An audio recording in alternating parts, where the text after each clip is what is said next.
it's not looking good. It's not looking good because we might have to deliver this baby ASAP. I'm thinking, I'm only 28 weeks. She can't come out now. She can't survive. Like, can she survive? Are her lungs fully developed? Can she suckle? The answer is no. She can survive with support. I was crying and I couldn't take it. I was overwhelmed. Too many doctors. Hello and welcome to my channel.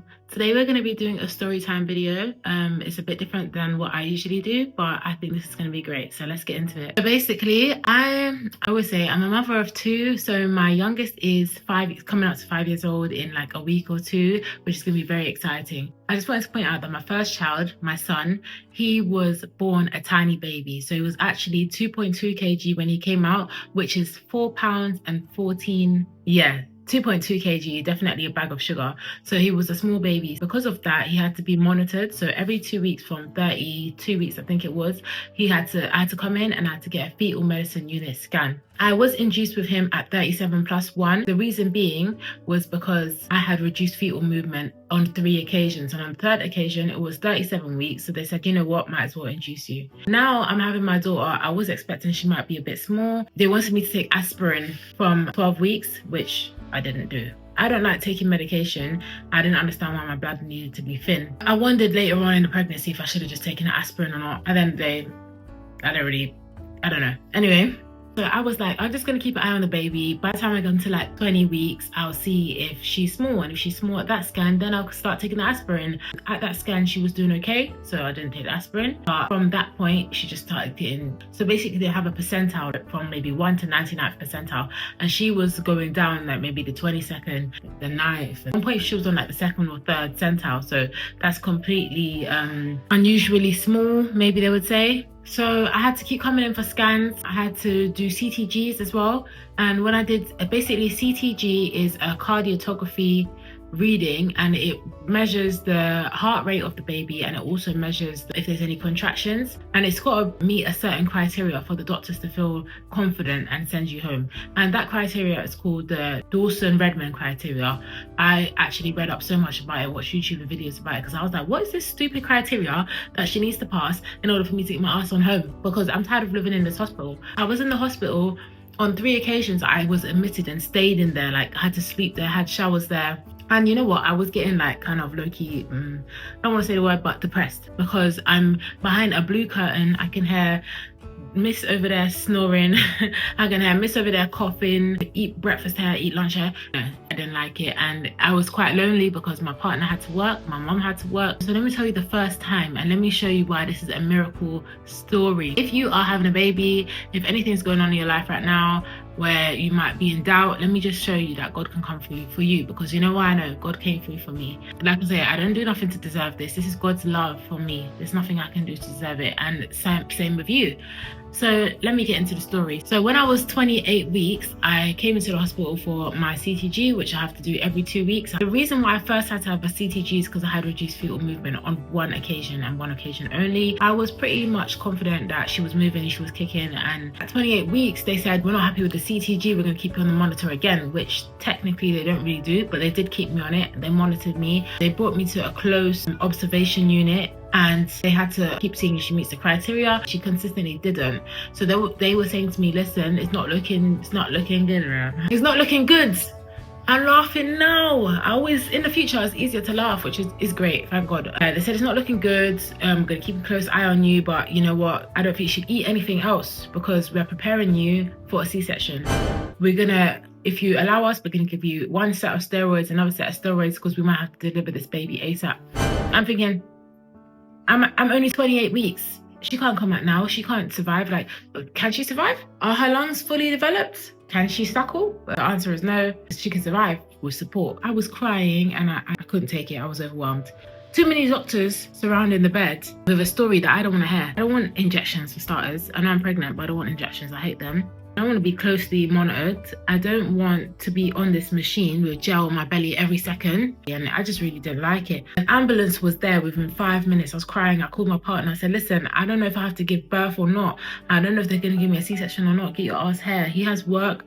I'm like, listen, I just need you. I don't want to go to another hospital or anything, because she was under a certain amount of weeks, they were saying they would have to send me to another hospital. They specialize in babies that are under a certain amount of weeks. Sorry about the change in angles as well. I was strapped in on a bed little thing and I was wheeled off into the ambulance. It happened like 3 times. And when I was in the hospital, they was monitoring me.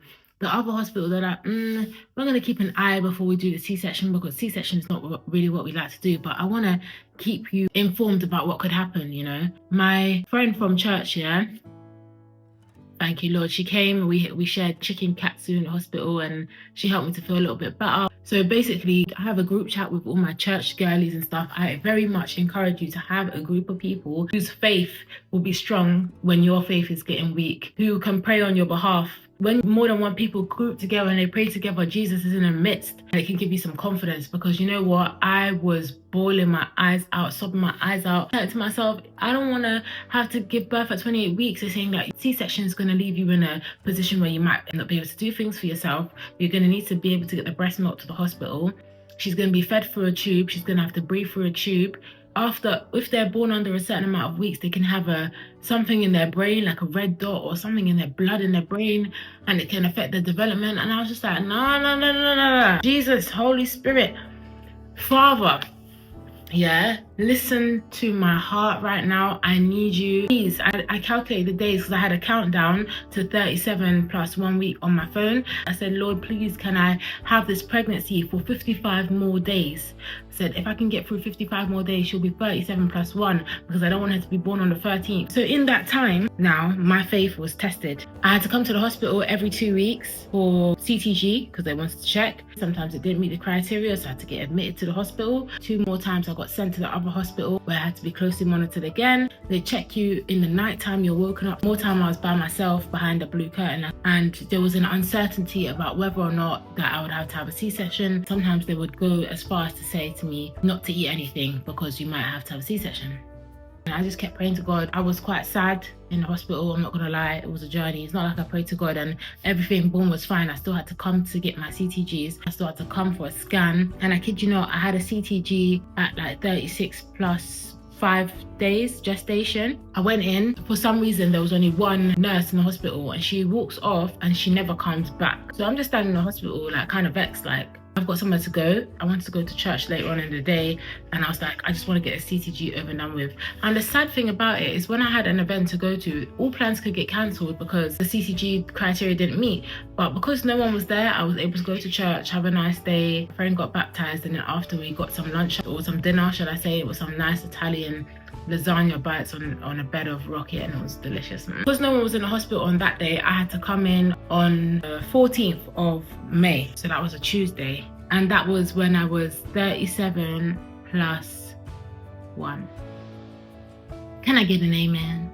I made it to 37 plus 1, yeah? Not once, not twice, but 3 times did they tell me that I was gonna have to have a C-section. 3 times was I admitted to the hospital. I was in and out, I was in the ambulance, blue lights was on and off, I was not able to eat. I had to have them steroid injections, but I made it to 37 plus 1. And still they was trying to do the C-section thing, and it was like, we're not happy to send you home because the criteria wasn't met again. And I said, listen, I need to go home. I knew that I wanted to change my bed sheets, make sure the cot was all nice, make sure the bedroom was all on point before, because I'm gonna go to hospital, give birth and come back. I don't want to do anything when I get home. So I was like, listen, the baby's fine. Yeah, the baby's fine. They were like, we're not happy with the baby. I said, I'm happy with the baby. The doctors were there with the scrubs on, and they were like, we don't want you to go home. We really don't want you to go home. If you go home, it's against our wishes and you have to sign. I said, listen, that's fine. I said, I'll be back in a couple of hours. And I came back in a couple of hours, and then I was induced and I gave birth 2 days later. First, it was a membrane sweep, wasn't working. I had to have a hormone drip, and then that's what kind of boosted it along. The moral of the story is, listen, have a community of people that you can trust, that can pray on your behalf, that will have faith on your behalf, that are like-minded. Have faith yourself and stay strong. Understand that after prayer is not straight away, boom, you're not going to be in the situation that you are in, but you got to stay strong and have faith. Pray to God, everything that you got on your mind, give it to God. God will help you with your problems, any stress that you have, any burdens that are too heavy to carry. I was bawling my eyes out, and I thought that this was going to be how my baby was going to be born and have to be in an incubator. That is the reality for some people. God's grace is on these innocent babies' lives. So thank you for listening to the story today, and I hope this encourages you, and just keep staying strong. I hope you enjoyed a quick story time with me, and until next time.